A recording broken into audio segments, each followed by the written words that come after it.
Preso al volo, Gioia Crepaldi. Gioia Crepaldi, tra l'altro cittadina tagliolese, illustre. Tra l'altro è stata premiata a Taglio di Po come cittadina illustre o sbaglio? Certo, Ecco, vero? e questo mi fa piacere. Ma tra l'altro ieri intervistando Riccardo Zanellato e chiedendo chi potrà prendere la sua eredità, ha detto guarda c'è una ragazza a Taglio di Po, bravissima, che non è una promessa ma è una certezza. E quindi eccoci qua. Ciao Gioia. Allora, Ciao Leandro, buonasera a tutti. grazie. Ehm, C'è un articolo che ho letto dal web, interessante la voce di Gioia Crepaldi, che sa appunto mantenere una coloratura vocale saldamente collegata alle intenzioni mozartiane. E poi ho letto tanti altri articoli dove ti citano come una, ripeto, non più una promessa ma una garanzia. Cosa bisogna fare per diventare Gioia Crepaldi?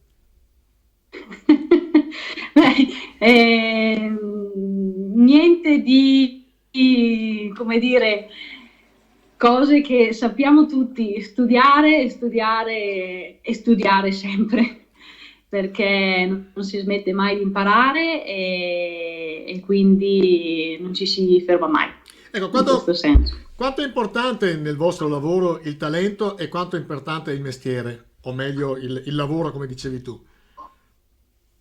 Allora, il talento è importante ma non fondamentale perché nel senso se uno poi ha un dono ma non studia e non lo coltiva, non riesce ad essere, come dire,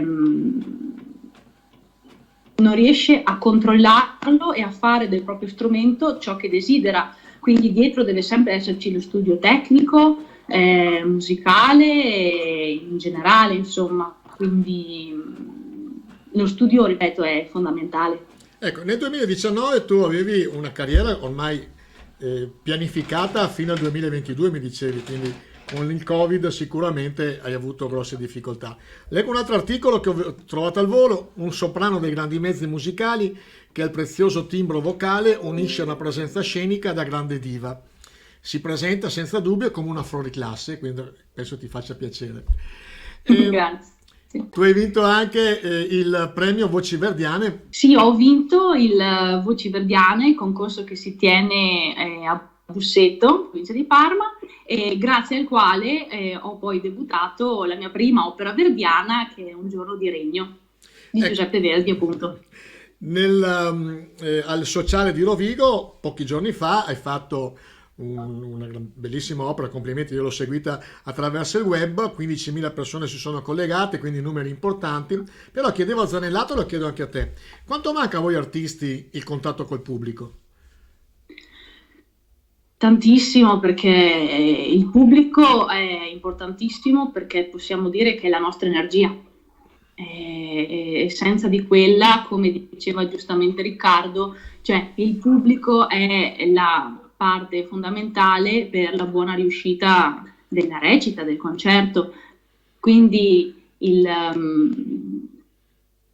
silenzio che si crea tra il pubblico carico di energia mentre tu stai cantando è qualcosa di magico e senza di quello l'impressione che ho avuto io mentre facevo appunto il concerto via streaming ti sembra di essere sempre in prova, una prova continua, però non arrivi mai, no, all'obiettivo, cioè alla recita, nel senso alla recita del concerto e quindi il nostro obiettivo è quello di trasmettere alle persone che ci stanno ascoltando le emozioni e quindi Ecco, guarda, ti manca, ti manca.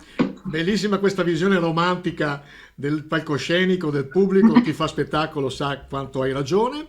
E che dire, noi ti auguriamo che innanzitutto finisca questa pandemia, che voi artisti possiate continuare a fare il vostro Speriamo. lavoro, al quale avete riservato energie, sacrifici, studio e quindi è giusto che venga valorizzato e purtroppo in questo sistema decisamente non è, penso che sia difficile per un artista. In ogni caso, a me, tu sai che sono tagliolese anch'io, a me fa piacere celebrare le nostre eccellenze, tu sei una di queste e complimenti veramente. Grazie. Buon tutto. Grazie a te, Leandro. Un caro saluto a tutti. Ti ringrazio, ciao.